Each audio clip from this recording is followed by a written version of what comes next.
I am just shh. Before you get ready to let that slip out of your mouth, I am just a phlebotomist. Check out today's episode. You are going to be amazed when you hear all the things that a phlebotomist can be. Have you ever dreamed of owning your own mobile phlebotomy program or your own phlebotomy school? Thought about being a business owner and using your phlebotomy expertise? Then you need to check out today's episode where you will get to hear firsthand from an entrepreneur, phlebotomist, mobile phlebotomy instructor, as she tells us about her adventures from the laboratory to being out in the community, driving state to state in her own mobile program. Welcome to the Elaborate Topics podcast, where we focus on lab-specific strategies for medical laboratory professionals. We're proud to be the healthcare detectives that work behind the scenes to get the results needed to influence medical decisions. Let's grow together and jump right into the lab. Welcome to Elaborate Topics. I am your host and leadership mentor for this episode, Tywauna Wilson. If this is your first time tuning in, you are in for a treat. Each week, we have new leaders that come into our laboratory that gives us strategies that we can use inside and outside of the laboratory, giving you those personal development, leadership, and technical tips that you can use to be successful in your laboratory career. And today's episode is no different. We have an awesome leader in the laboratory space. I'm super excited to have her here with us today. Her name is Lisa Wylie. I am going to bring a little bit of information about her, read a brief bio, and then she's really going to come in because really what I'm going to say is not going to do justice to what she does or who she is. So Lisa Wylie is a phlebotomist specialist that has been in the healthcare field for over 2 decades with a ton of experience. She's a phlebotomy coach, instructor, mentor, as well as a published author. And if you haven't read any of her books, they are catered for the laboratory industry. They're very cool for your kids. You need to definitely look at those. She owns and operates a patient service center and a mobile phlebotomy program.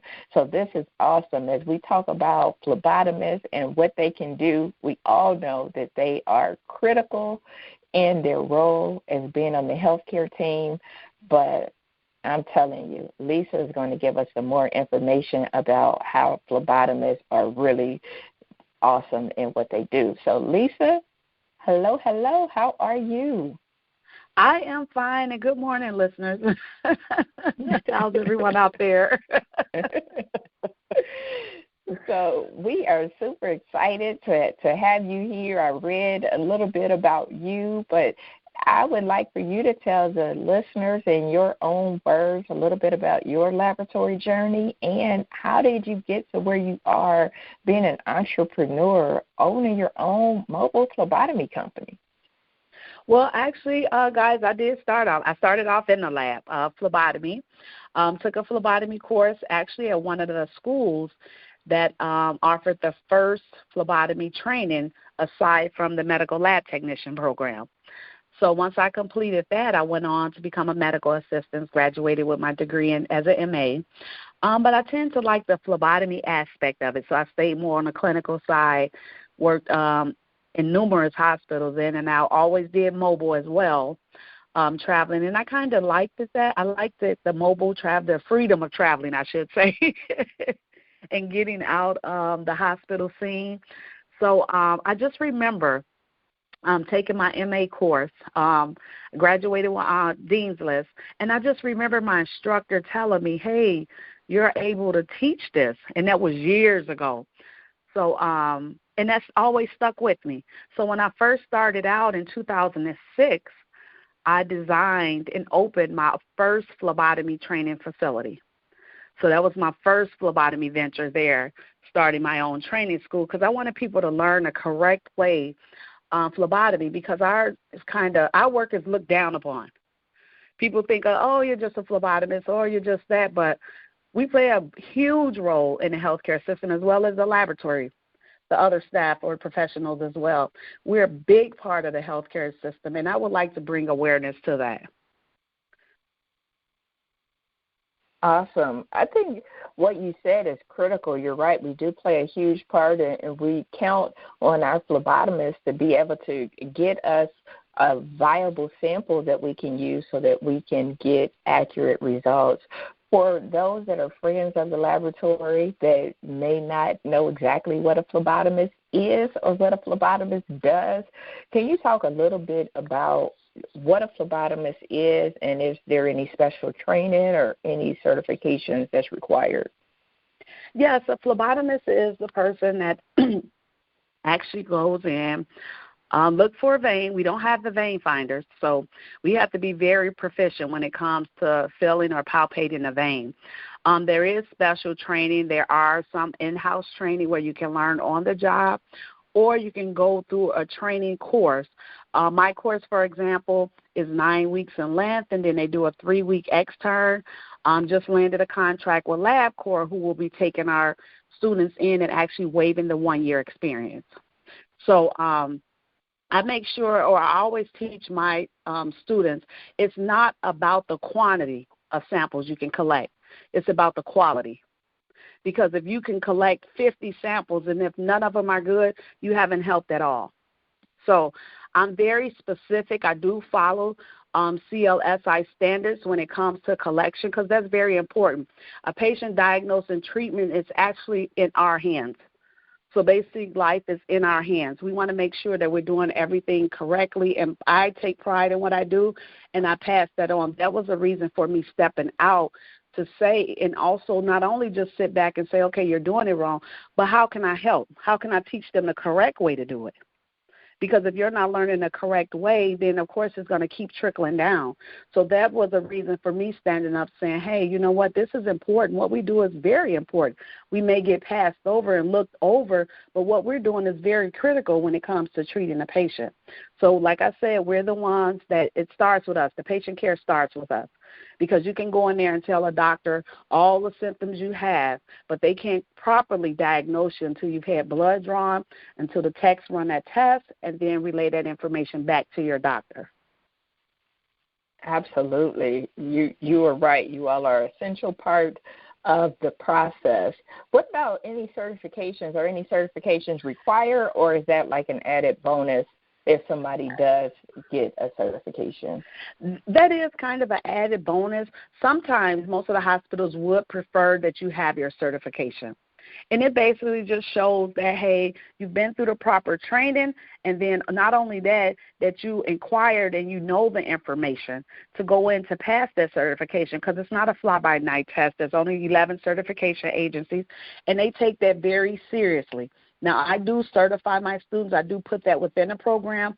That way they have everything and they're well-equipped when they go out there. Because if you don't receive your certification after your training, you have to wait 6 months, and then you have to get it documented from your employer that you've been employed a consecutive 6 months before you're allowed to go sit for that exam. Got it. Is there a premier certification, or can you talk to us a little bit about some of the certification agencies that people would go through? Well, you can go through ASCP, which is one of the bigger ones.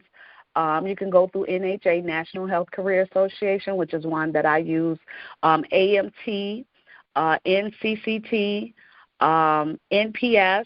So there's quite a few. There's 11.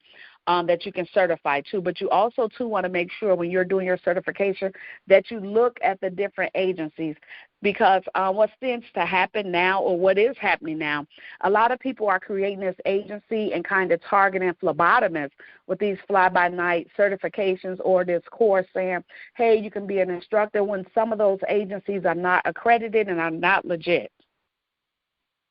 Got it.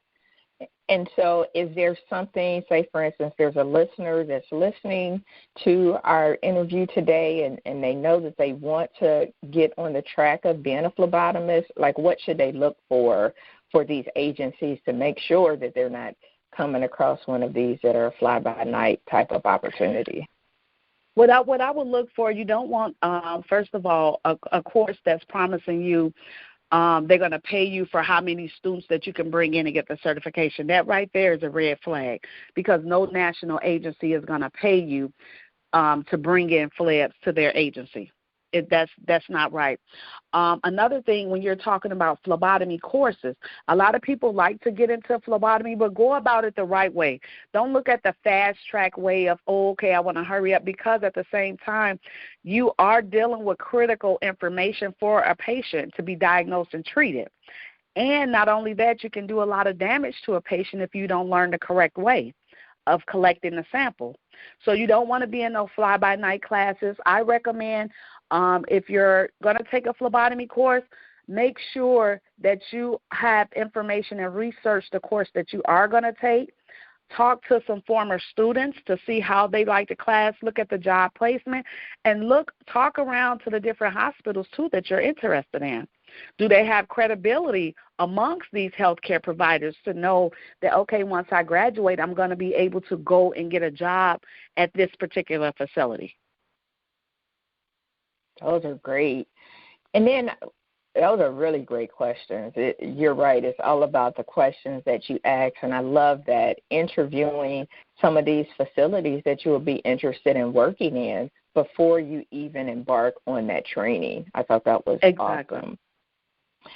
So what skills and strengths do you feel are important to be successful as a phlebotomist? Because I'll tell you, early in my career and part of the training to be a medical laboratory scientist or medical laboratory technician, you do have a brief stint in phlebotomy. And for me, I love working with people. I love the people, but I could never get my confidence up. And I think because when I did my clinicals, I was inside of a VA. It was all difficult draws. I would go upstairs in the morning for the AM draw. And because I didn't get my confidence up, I was like, okay, I don't want a role in which I have to do phlebotomy. So there are skills and strengths that come with being a phlebotomist, especially being a good one. And so what skills and strengths do you feel are important to be successful? I'm going to touch on that. I'm glad you said that, because that's what ended up happening. A lot of people are like, that is not for me. I'm not going to do phlebotomy. I think the skill that's important, especially starting off new. What I tell the students, because I have them in class, so I feel like in class what's very important, number one, we do steps. I'm going to just say steps when it comes to phlebotomy. They learn it early on in class versus me waiting to the end of class. So that's number one. And they have a practice take-home kit that they're constantly drawing and drawing and drawing. We have the other arm, so when they come in, they can draw and get specimen. But I think it's most important when they're in class, they kind of get over that fear once they see the blood sample finally going to the tube. Now, the next part of going out into your extern to build that confidence up, I always tell them you're going to be paired with somebody. Don't shy away from the draw once you get comfortable with the person that's showing you around. Sometimes challenge yourself to step up and say, let me do that. Not only that, if your facility is, your facility doesn't draw babies, but the phlebs don't draw babies, but always ask the nurses, you always can talk to your coworkers and ask your colleagues, hey, can I just come up and watch you? I know we don't do it, but let me just watch the technique. Mm-hmm. So I always tell people that'll build you up too, especially when you're training with someone. You can say, okay, that's a difficult draw. Let me feel it, or let me try, especially since I have you here with me. And I think that's a good way to build yourself up. I always tell people don't shy away from it. Don't say, okay, I don't want to face it. Okay, no, I don't want to deal with that, because you never know when you're going to be put in a position and you may have to do it. And why not learn it earlier on so that way you're building that up? And it's never too late to always say, you know what, I need some extra training, or I don't feel comfortable. If you're not comfortable, don't go for it. But at the same time, put yourself out there. Don't be afraid to challenge yourself. Don't limit yourself on what you can learn. Absolutely. I think that's critical. I really like that you said, challenge yourself and even watch, even if it is the typical draw that you wouldn't draw babies or drawn from a foot or, any kind of complex drawing, even being able to be in the room to see how it's done. Again, I went and I had the confidence going into it in the class. Everybody's normal, blood is flowing, veins is great. Mm-hmm. But once I went into and going on the floor, really sickly patients, their veins rolling, I was like, oh no, to be better than others. Some days they would say, yeah, you're the best. You're the best I ever had. And that was awesome. And then other times they'd be like, you got one more stick. You got one more time. And that happens, I think, too, with, like you said, that confidence, getting familiar with the different techniques. I know now they've kind of stopped a lot of the different techniques. There's 3 methods in drawing. I do still teach all 3 of those methods. And I tell people that your index finger is your best friend because that's what you're going to be palpating. And you always want to be making sure you're feeling. Close your eyes and feel for that bouncy feel. Don't be so quick to go for something surface. I mean, if they have large veins, then, of course, don't go feeling around. I'm not saying that. But don't be so quick to, if you see something, and say, oh, okay, I'm going to draw from that. Make sure you're comfortable with your techniques as well. Because if you get that down pack and you're able to, I always tell people you should be assessing the person before you come in there. And what I mean by assessing, you should know to be able to read their body language, if they're comfortable with having blood drawn or if they're not. If this is a patient that you need to be talking through the process, but don't ever go into a patient's room and feel like they're obligated to just let you just draw blood from them. No, put yourself in their shoes, and how would you want a person to approach you? And take caution when they're dealing or getting some specimen from you. So that way, if you do that, that can build your confidence as well. Put yourself in that patient's position.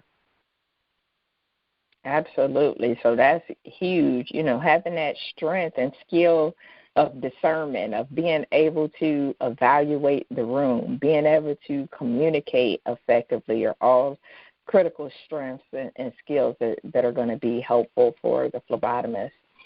So when people think of phlebotomists, they sometimes think the ceiling is limited, and they may be limited, especially if they're working in a hospital.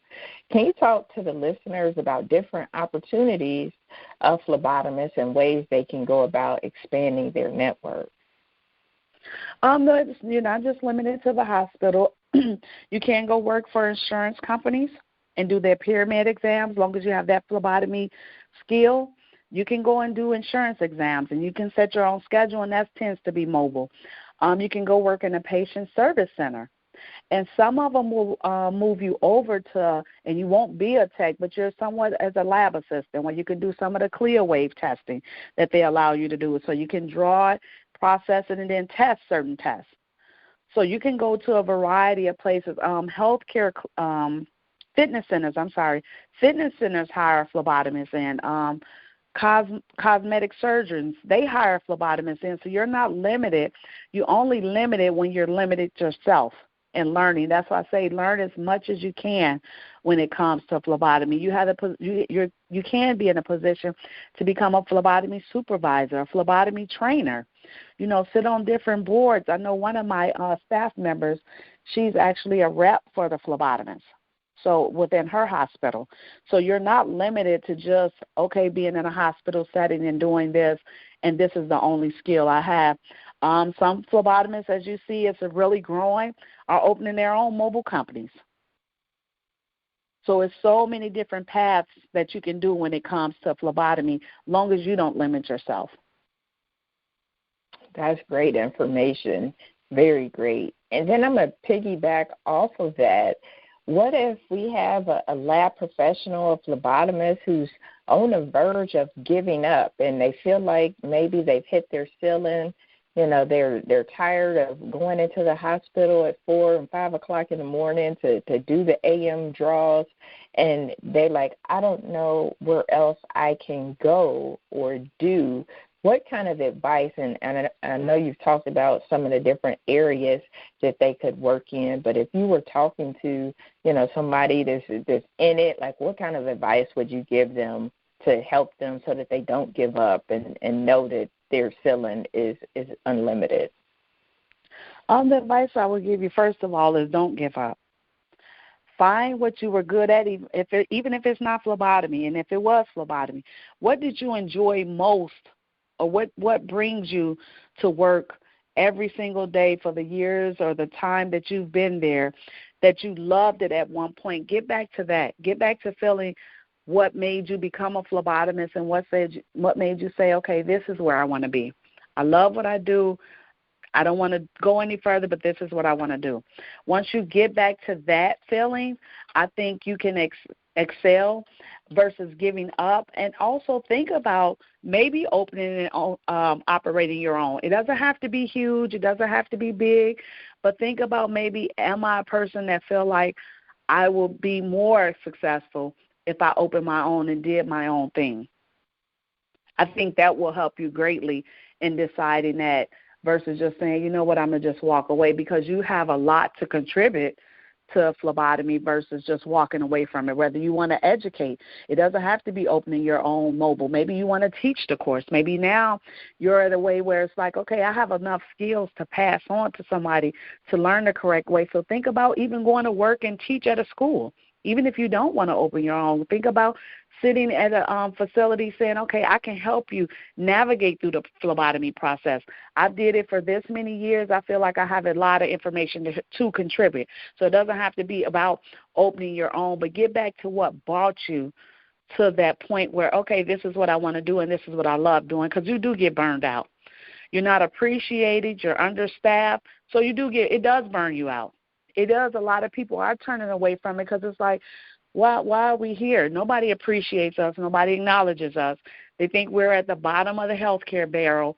So you do get burned out and you do feel a lot discouraged.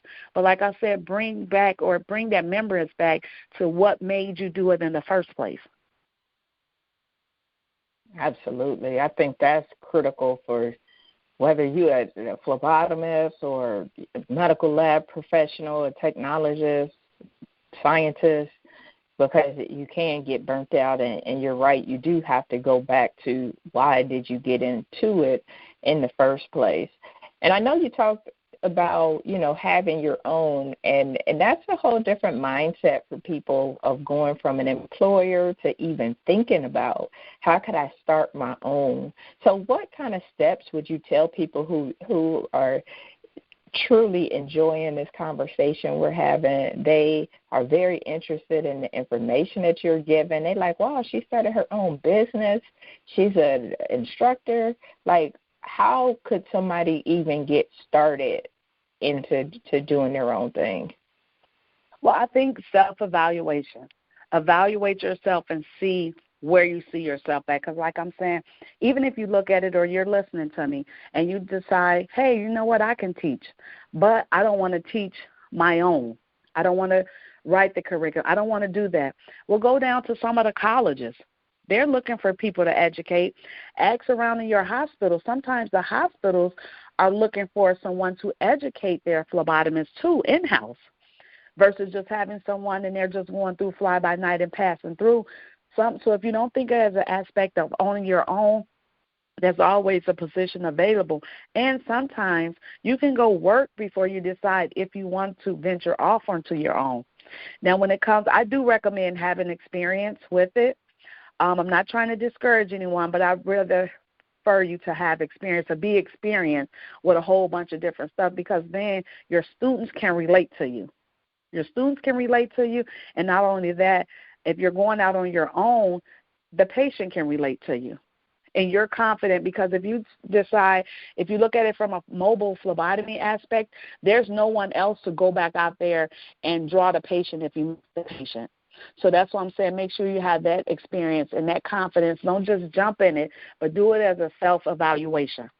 and say, okay, can I see myself, or do I see myself owning my own, or would I like to contribute in a way where I'm working for someone, but I'm still contributing that information? Awesome. Lisa, you've been able to do a lot in your career, and you've even written 6 books educating young readers about blood collection and blood donation, COVID, and laboratory heroes, and it's pretty exciting. I mean, you've developed the characters and everything. So can you tell the listeners a little bit about your books and your source of inspiration for writing them? Yes, the books are designed. I had a blood drop, and I just remember taking my kids to the doctor always, and even to this day, they're adults now. They always like, Mom, I fear it, I want you to draw my blood. That's what I got a lot from a lot of family members. Hey, we're going to come in. I want you to draw blood, So, and then when I looked around, I seen, once again, my biggest thing, I love what I do. I love the lab. I love the lab professionals, and I love phlebotomy. So with that, I looked around and I've seen, okay, there's books that talk about going to the doctor, going to the nurse, but there's nothing specifically telling kids about going to the laboratory, having blood drawn. When people think of lab, everybody shy away from us. It's like, oh my goodness, they're going to be drawing my blood. I hate it, Or kids, they can scream before they even get down there. It's like a needle. But what I've learned over my years in drawing, if you can talk to the child and even sometimes the parent and explain to them the process of what's going on, then people are more amped to let you to draw their blood. Now I have an 8-year-old child, and I had to take him down for blood drawing. He loves the Avengers, so he loves the superhero characters. So I would have to pretend like, hey, you're going to be a superhero once you get your blood drawn. This is that. So that prompted me to say, okay, why don't I take something that they're terrified of? Because who doesn't go crazy at the sight of blood? So why don't I take something that a lot of people fear and make it a superhero and have that character actually explaining to them what is going on? And not only that, he's explaining to a child what is going on, something a child can relate to. So that was an aspiration or inspiration for me writing my books and, once again, trying to bring awareness to the lab. What is going on in a laboratory? So I tried to go from all angles, whether they having blood collected. I deal with a lot of autistic kids, so I did make one particular where they can kind of follow along with the steps as it explains it to them. So the other one was the blood cell Avenger. That one actually explains to them the different components of blood, but not only that, how the body heals itself once it gets an owie. So it's different things they can relate to. Awesome. Then we had this COVID going on. Mm-hmm. No, go ahead. So we had COVID happening. So in that basically that book is designed to tell children what is happening around them. Once again, we use Timmy to explain what is going on and what's happening to the kids, what's happening with our environment. There's a germ out here. And what do we know about germs? So that book kind of explains that one. Then we have the blood donation book. And basically, Timmy is explaining to Super Kid why it's important for people to donate. So that's when I look at that from that different aspect. So that's what I did. I'm sorry. No, you're fine.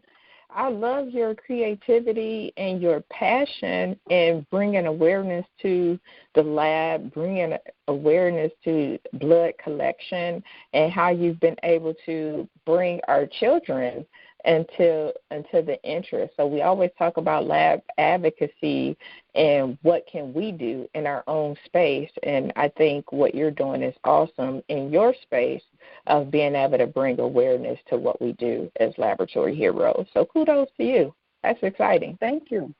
Oh, and that's the other one, a laboratory hero. So that book basically explains what each person in the lab does. So nice. So where can people find these books and support your initiatives with that? Where can they get the books, copy of the books? The books are all available on Amazon. So if you type in Timmy and Super Kid, you'll get the whole list of the books. I just recently launched where you can get the plushies, so you can order them as a comforter if you have it in the lab. I have them prepackaged wrap where you don't have to take it out the plastic because of the COVID and everything. So we have the plushies now available, and those are directly you will have to order through me. So we have Timmy and Super Kid plushies so the kids can take along or just to have in a lab. Not so much kids. Sometimes adults like to see that too. So then they have their superhero Timmy they can hold on to. Or that comforts them with having but the books are all on Amazon. And I have the plushies in person. Also, for those you asked me earlier about thinking about if they come to their end, I have a book called The Journey, and it tells you how to open your own how to open your own phlebotomy training program, the different steps with that. Soon will be an e-book on how to open or evaluate yourself or opening your own mobile phlebotomy company. So that will be coming soon, but the rest of the books are right now on Amazon. Awesome. And I love that you said that, and that's one of the reasons for those who maybe have never heard this podcast before, and that's one of the reasons why myself, along with my co-host, Stephanie Whitehead and Lona Small, why we brought this podcast together to bring exposure to individuals such as yourself, Lisa, who are doing awesome things in laboratory medicine that are or could be unsung heroes to the profession as a whole, but are out here that's advocating for the industry. And so it's just an honor to have you on the show today to talk about some of the creative things that you're doing and, just bringing awareness to the industry. So with that, you are on social media, you are utilizing social media to promote the profession. And listeners, if you are not following Lisa and her group and her initiative, you need to. She has all kind of funny videos, all kind of inspirational videos about drawing blood, and you see her in her trailer, her mobile van, and she's out here doing collections.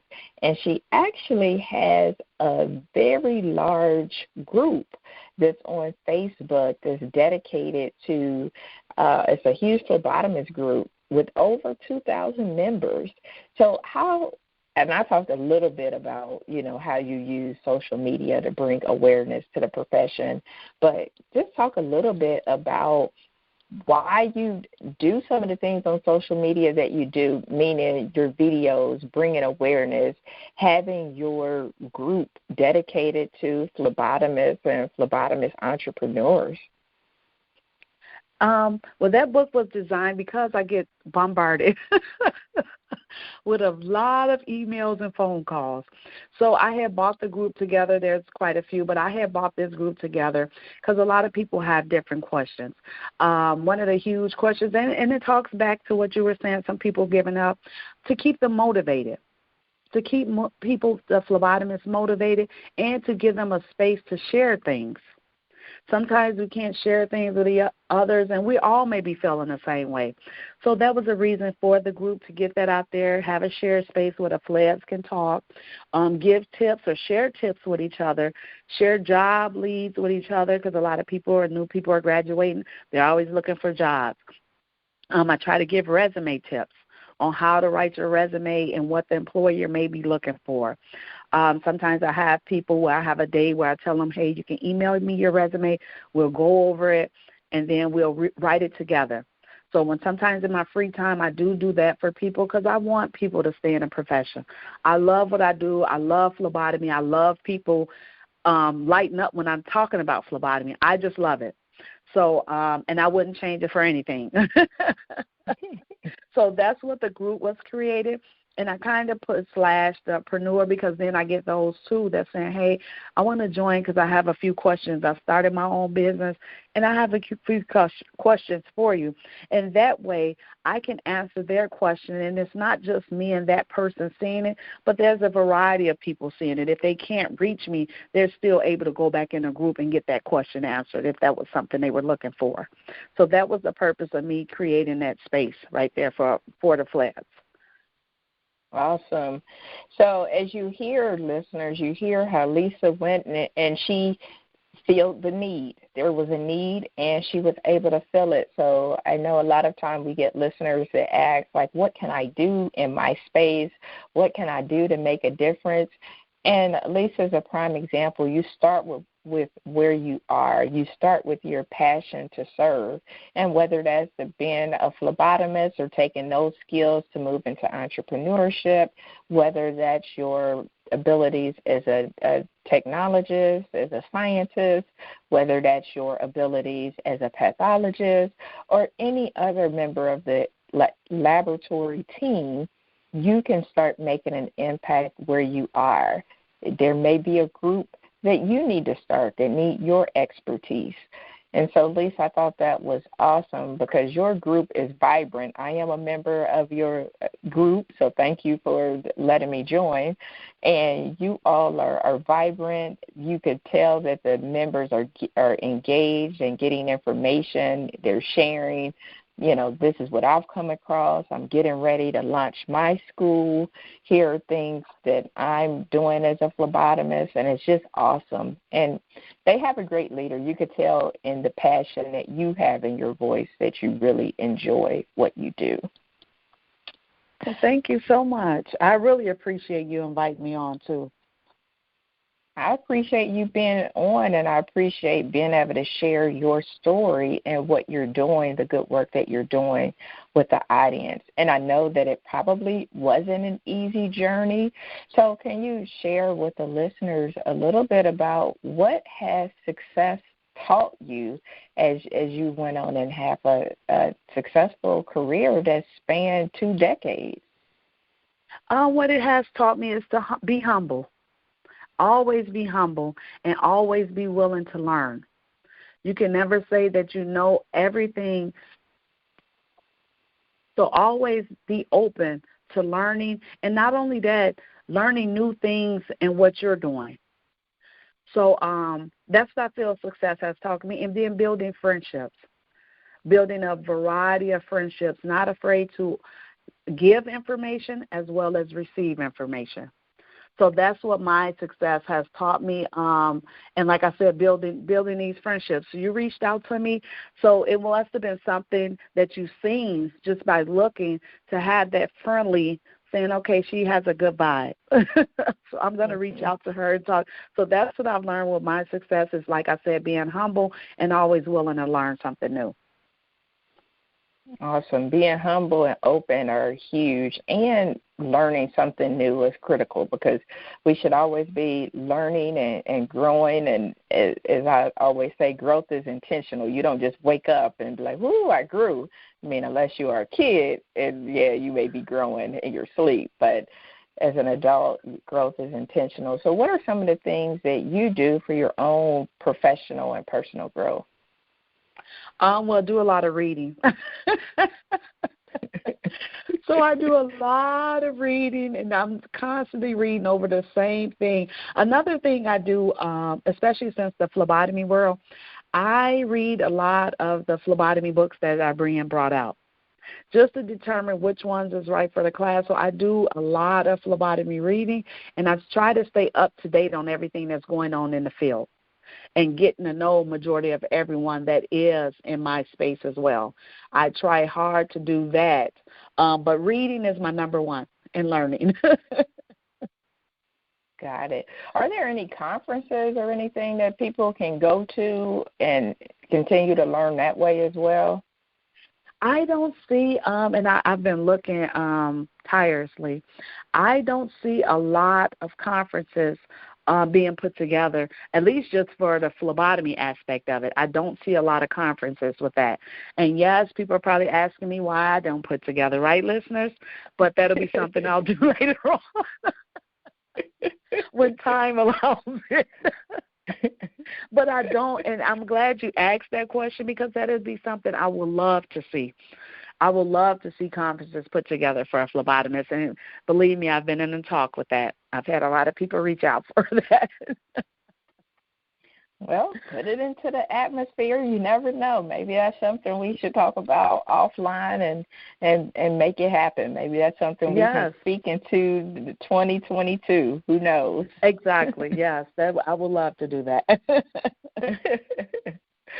Awesome.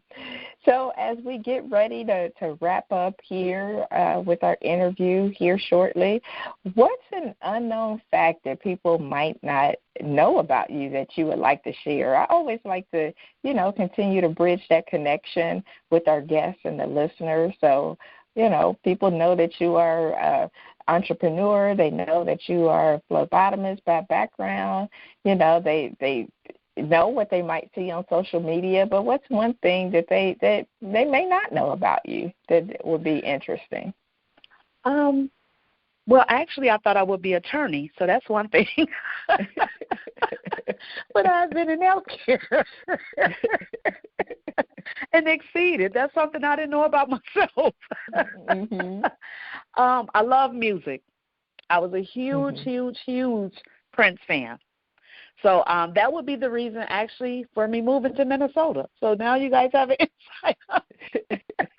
I was a huge Prince fan. So, and then, like I said, I love music. I love all kinds of music. I think it's soothing to the soul. So even when I'm working, I'm in here and I have a little music playing. So I love that. And I am a people's person. And a reason being probably I'm the oldest of 13. No, my mom had no twins, so I'm the oldest of 13 siblings. And I am very, very free-hearted. I'm always giving, and it's probably because I'm the oldest of 13. So I always feel like I have to take care of someone or look out for someone. And that probably was great for you in your role as a phlebotomist and feeling like you have to look out, because that's one of the things that really phlebotomists, they do. I mean, they look out, for the patient, but then they make sure that they have a viable specimen for the technologist team to be able to work with. So having that giving heart and spirit. So that's probably another reason why you really enjoy what you do and were very successful in your role as well. So how can the listeners get connected with you, stay connected with you, and follow you on your journey as you were out? Like I said, your videos just crack me up, and it's like, we are awesome. So I love to see them and see you in your mobile van, and it's awesome to watch. So how can the other listeners get the same experience that I'm getting? Okay. Well, we are on Facebook, so you can join the Facebook group. It's the Phlebotomist /Phlebpreneur. Or I'm on Instagram, LinkedIn, and Twitter as Lab Team Assistants. So if you want to stay connected, you can follow me on any one of those sites. And you want to follow me because we'll be giving away some books here. If you're working with children, we would like for you to be working with children. So we can give you some good books to keep in the laboratory. And then some of the winners will get the Timmy and Plushie. Timmy or Super Kid Plushie. So make sure you're in those phlebotomy groups or following me on Instagram at Lab Team Assistants because we're going to be doing those giveaways soon. Awesome.